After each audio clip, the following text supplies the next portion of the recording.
जय हिंद दोस्तों, मैं हूं जितेंद्र दीक्षित। प्रवर्तन निदेशालय यानी कि एनफोर्समेंट डायरेक्टरेट, जिसे शॉर्ट फॉर्म में ईडी कहते हैं, हाल के सालों में अपने आप को बीजेपी विरोधी पार्टियों के बीच एक खौफ के तौर पर स्थापित कर चुकी है। कई ऐसे नेता जो बीजेपी विरोधी पार्टियों में रहे हैं, कई क्षेत्रीय दलों के नेता, उनके खिलाफ ईडी ने कार्रवाई की है, उनके खिलाफ मामले दर्ज किए हैं, उनके यहां पर छापे मारे हैं, उनकी गिरफ्तारी हुई है। ऐसे दर्जनों नाम अकेले महाराष्ट्र में ही हैं। अनिल देशमुख, संजय राउत, नवाब मलिक, छगन भुजबल, ऐसे कई लोग जो कभी बीजेपी के खिलाफ बात करते थे या अभी भी इनमें से कुछ लोग करते हैं, इनके खिलाफ ईडी की कार्रवाई चल रही है। ईडी के ऊपर यह आरोप लग रहा है कि केंद्र सरकार, केंद्र की बीजेपी सरकार अपने विरोधियों को दबाने के लिए, उन्हें खत्म करने के लिए ईडी का इस्तेमाल कर रही है। इस जांच एजेंसी का बेजा इस्तेमाल किया जा रहा है और बीजेपी के विरोधियों को फर्जी मामलों में फंसाया जा रहा है। लगातार विपक्ष का यही आरोप रहा है और कई बार ईडी की तरफ से भी ऐसी हरकतें की जाती हैं जिनसे कि इन आरोपों को बल मिलता है। और ऐसा ही एक मामला हाल ही में सामने आया जब ईडी ने छगन भुजबल के खिलाफ दायर की गई याचिका अदालत से वापस ले ली। पूरा मामला क्या है आपको संक्षेप में बताता हूं। साल 2005 की बात है जब महाराष्ट्र में कांग्रेस एनसीपी की सरकार थी और छगन भुजबल उस सरकार में पीडब्ल्यूडी यानी कि पब्लिक वर्क्स डिपार्टमेंट के मिनिस्टर थे, सार्वजनिक निर्माण कार्य मंत्री थे। और उस वक्त प्रस्ताव आया कि दिल्ली में नया महाराष्ट्र सदन बनाना है। तो फिर सदन बनाने के लिए एक कंपनी को ठेका दिया गया, लेकिन भुजबल पर आरोप यह लगा कि उन्होंने इसके लिए टेंडर नहीं निकाले और अपनी मनचाही कंपनी को उन्होंने ठेका दे दिया। अब उस कंपनी ने सब कॉन्ट्रैक्ट एक और कंपनी को दे दिया जो बताया गया कि वो भुजबल की ही कंपनी थी, भुजबल का ही उसमें इंटरेस्ट था और बदले में भुजबल को बड़े पैमाने पर घूस मिली, पैसा मिला। तो साल 2014 में जब महाराष्ट्र में बीजेपी की सरकार आई, तब भुजबल के खिलाफ और उनके भतीजे समीर भुजबल के खिलाफ anti corruption bureau, Maharashtra police की जो एंटी करप्शन ब्यूरो है, उसको जांच के आदेश दिए गए। एंटी करप्शन ब्यूरो ने अपनी जांच शुरू कर दी, लेकिन इसके साथ साथ केंद्रीय एजेंसी ईडी भी पिक्चर में आ गई और ईडी ने भी एंटी करप्शन ब्यूरो की जांच के आधार पर prevention of money laundering act यानी कि पीएमएलए के तहत इन चाचा भतीजा के खिलाफ भी मामला दर्ज कर लिया और फिर साल 2016 में इन दोनों को गिरफ्तार कर लिया गया। साल 2018 में इन लोगों को बॉम्बे हाईकोर्ट से बेल मिली, भुजबल और समीर भुजबल को। इन 2 सालों में कुछ वक्त तो छगन भुजबल जेल में रहे, लेकिन बाद में फिर उन्होंने बीमारी का कारण बताया और अस्पताल में उनके दिन कटे। जब 2018 में जमानत मिली भुजबल को, तो उसके बाद एनफोर्समेंट डायरेक्टरेट ने बॉम्बे हाईकोर्ट में इसका विरोध किया और एक याचिका दायर की छगन भुजबल के खिलाफ और प्रोसिक्यूशन कंप्लेंट भी फाइल कर दी। लेकिन सुनवाई तुरंत नहीं हुई, तारीख पर तारीख पड़ती गई।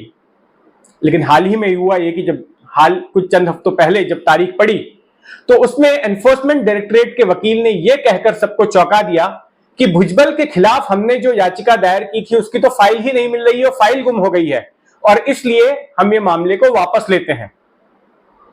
फाइल गुम हो गई, मामला वापस ले रहे हैं, इसलिए जज ने कहा ठीक है, तो मामला वहीं पर डिसमिस हो गया, खत्म हो गया और भुजबल को एक बहुत बड़ी राहत मिली। हालांकि उनके खिलाफ जो है अभी तक मुकदमा चला नहीं है, वो अलग है, वो उनको क्लीन चिट नहीं दी गई है तकनीकी तौर पर, लेकिन ये बड़ी राहत की बात थी और इससे संकेत मिल रहा था कि ईडी आने वाले वक्त में किस तरह की राहत उनको दे सकती है। खैर, मामला तो वापस हो गया, लेकिन इसने कई गंभीर सवाल एनफोर्समेंट डायरेक्टरेट पर खड़े किए। सबसे बड़ा सवाल यह खड़ा किया कि भाई अगर आपने ये आपकी फाइल गुम हो गई तो क्या आपने इसको कहीं डिजिटाइज नहीं किया था, कंप्यूटर पर आपने कभी कहीं इसका ड्राफ्ट सेव नहीं किया था? कोई छोटे मोटे आरोपी का मामला नहीं था। छगन भुजबल महाराष्ट्र के उप मुख्यमंत्री रह चुके हैं, कई बार मंत्री रह चुके हैं, एनसीपी के दिग्गज नेता हैं, कोई आम आरोपी तो थे नहीं। तो उनकी फाइल आपको महफूज रखने की जरूरत नहीं आन पड़ी। कहीं पे कंप्यूटर में उसको डिजिटाइज कर सकते थे? तो फिर वैसा आपने नहीं किया। मोदी जी बात करते हैं डिजिटल इंडिया की, तो डिजिटल इंडिया में मोदी सरकार की एजेंसी डिजिटल कामकाज क्यों नहीं कर रही हैं? अगर कर रही होती तो शायद वो फाइल रिट्रीव हो जाती, और अगर वो फाइल डिलीट हो गई है कंप्यूटर से तो वापस आईटी एक्सपर्ट के जरिए उनको हासिल भी किया जा सकता है। जांच एजेंसियां करती हैं। तो ये पहला सवाल। दूसरा सवाल ये है कि अगर आपकी फाइल गुम हो गई आपके दफ्तर से, तो क्या आपने पुलिस के पास इसकी एफआईआर दर्ज कराई? कोई शिकायत आपकी ओर से दर्ज कराई गई क्या? नहीं दर्ज कराई गई, तो क्यों नहीं दर्ज कराई गई? ये काफी अहम फाइल थी, संवेदनशील फाइल थी। अगर दर्ज कराई है तो इसकी जानकारी जनता को मिलनी चाहिए। तीसरा अहम सवाल कि आखिर इस फाइल गुमने के पीछे जिम्मेदार कौन सा अधिकारी है? क्या आपने अपनी कोई इंटरनल इंक्वायरी की जिससे यह पता चल सके कि किसकी अकाउंटेबिलिटी थी, कौन जिम्मेदार था इसके पीछे, इस फाइल गुमने के पीछे, और किसकी जिम्मेदारी थी इसको हिफाजत से रखने की?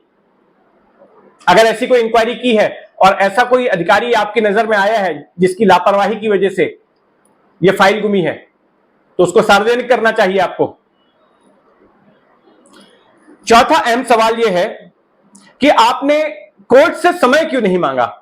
जब यह मामला 2018 से 2023 तक चलते आ गया, तो ऐसी क्या जल्दी थी आप अदालत को कहते कि हमें जज साहब कुछ और समय दे दीजिए, हमारी फाइल मिल नहीं रही है, हम लोग उसको ढूंढ रहे हैं, एक बार फाइल मिल जाएगी तो हम आगे हियरिंग कर सकते हैं।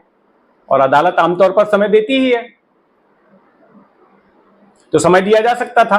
तो आपने समय क्यों नहीं मांगा? है बहुत बड़ा सवाल है। यहां पर ही आपकी मंशा पर सवाल खड़ा होता है कि भुजबल के खिलाफ कार्रवाई जारी रखने के लिए, भुजबल की बेल कैंसिल करने के लिए, अपनी बात रखने के लिए, याचिका ढूंढने के लिए आपने समय क्यों नहीं मांगा? बहुत गंभीर सवाल है।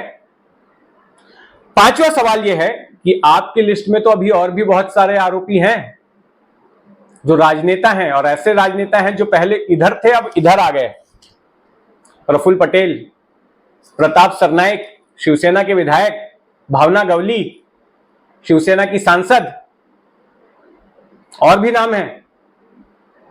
तो उनकी फाइलों का आप महफूज रख रहे हैं कि नहीं, सुरक्षित रख रहे हैं कि नहीं इस भुजबल वाले कांड के बाद में?